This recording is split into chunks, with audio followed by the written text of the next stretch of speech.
दोस्तों, घर की सुख समृद्धि बढ़ाने वाला और घर में बरकत लाने वाला, घर का पॉजिटिव एनर्जी बढ़ाने वाला, घर का ऑक्सीजन लेवल बढ़ाने वाला ये पौधा है जेट प्लांट। जी हाँ दोस्तों, ये पिछले कुछ सालों से बहुत ही अधिक पॉपुलर पौधा बन चुका है और इसे आमतौर पर घर में लगाना बहुत ही शुभ माना जाता है। वास्तु के हिसाब से हो या फेंग शुई के हिसाब से हो, इस पौधे को घर में लगाने से बरकत बढ़ती है। इस मान्यता के कारण लोगों को इसको घर में लगाने का प्रचलन बढ़ा हुआ है। यह पौधा की पहचान है कि आप इसकी अगर एक पत्ती को आसानी के साथ में देखिए, हल्का सा दबाव डालेंगे तो यह टूट जाता है, और अगर इस तरह से अंगूठे से हम दबा कर देखेंगे तो इसमें पूरी तरह से पानी भरा हुआ होता है। तो इसका मतलब होता है इस पौधे को पानी की बहुत अधिक ज़रूरत नहीं है।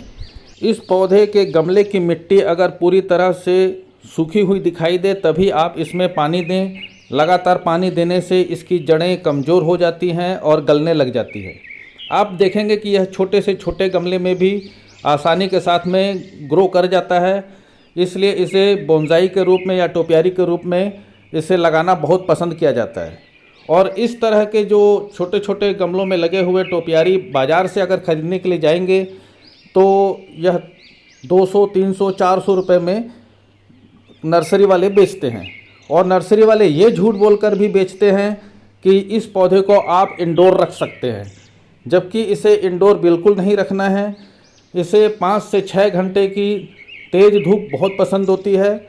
जब गर्मियों के समय में आपको 40 डिग्री 50 डिग्री जब चले जाता है तापमान, तब आप इसे आंशिक छाया में रख सकते हैं, नहीं तो इसे बिल्कुल धूप में ही रखना है। इसे अगर घर के अंदर में रखेंगे तो कुछ दिनों तक तो यह पौधा सरवाइव कर जाता है, परंतु उसके बाद में इसके जो तना होता है लचीला सा हो जाता है और यह सूखने लग जाता है। इस पौधे की खासियत यही होती है कि यह पौधा आप देखेंगे कि इसका जो तना होता है, मेन स्टेम है, यह बिल्कुल देखने से बिल्कुल मैच्योर पेड़ के समान दिखाई देता है।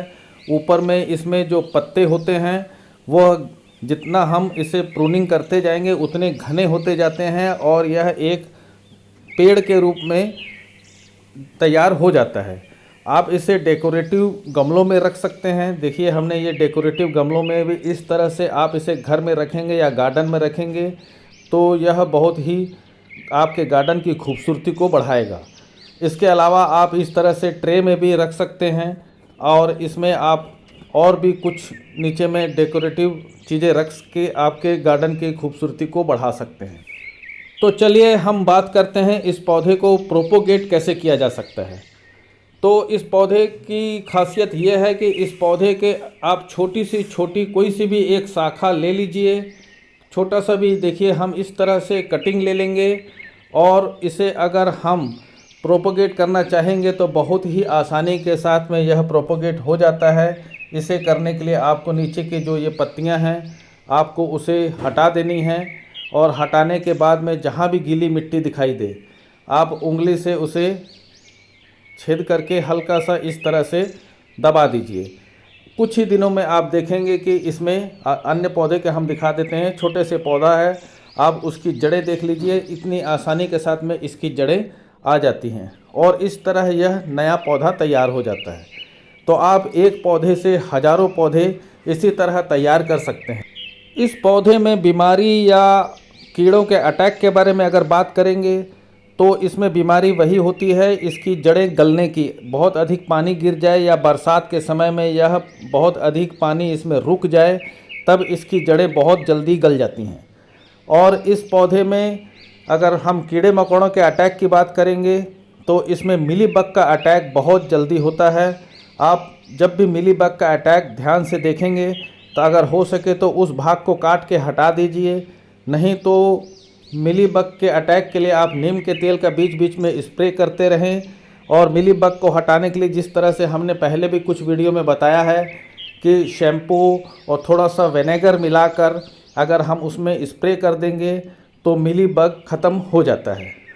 तो इस पौधे को अगर हम फर्टिलाइज़र की बात करेंगे तो इस पौधे में कभी भी किसी तरह का बहुत अधिक फर्टिलाइज़र की ज़रूरत नहीं पड़ती है।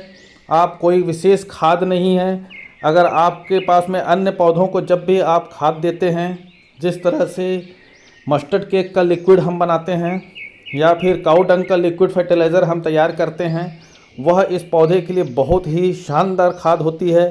इसके अलावा अगर आपके पास में वह नहीं देना चाह रहे हैं तो NPK दे सकते हैं। NPK 19-19-19 आधा चम्मच 1 लीटर पानी में घोलकर जड़ों के पास में ही इसे डालें, पत्तों के पास में नहीं देना है। अब अगर आम तौर पर कहते हैं कि चाय पत्ती या कॉफ़ी का पाउडर भी इसमें बहुत अधिक उपयोगी होता है, तो आप वो भी चाहे तो दे सकते हैं, नहीं तो बहुत अधिक ज़रूरत नहीं पड़ती है वो सारी चीज़ों की, क्योंकि इस पौधे को विशेष खाद कभी नहीं लगती है। 2 से 3 महीने में ही इसे कभी भी फर्टिलाइज़ करें, बहुत अधिक खाद की ज़रूरत नहीं है। तो अगर आपको हमारा ये वीडियो पसंद आया हो तो हमारे इस चैनल को सब्सक्राइब करें, वीडियो को पूरा देखें और हमारे इस वीडियो को देखने के बाद में अपनी प्रतिक्रिया ज़रूर दें। बहुत बहुत धन्यवाद।